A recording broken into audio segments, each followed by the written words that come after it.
Hello friends, मैं आज बुरा मरीचार रेसिपी एटा बनाम हेकाने मरीचाकेइटा उठाई आनी भालके काटि करि साफा करि ललो आरो हेकिटुकुरि आलु एटार लगत प्रेसार कुकाৰত बहाई दिलो।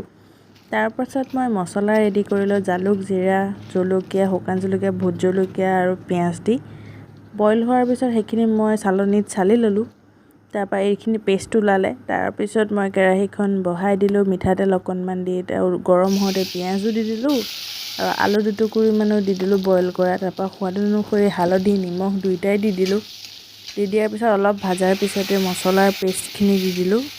आलुकনৰ লগত ভালকে ভাজি লম। ভাজাৰ পিছত মৰিচাৰ পেষ্টখিনিও দি দিলো।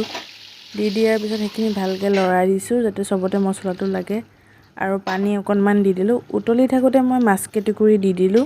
দি দিয়াৰ পিছত ভালকে উতলাইছো মাছৰ ৰসটো উলাবলে আৰু ফাইনালি হৈ গল আমাৰ তৰকাৰী। या भाতৰ লগত দেখিছে নহয় ভোট জলকীয়া, লেচেৰা ভাজি, নেমু টেঙা।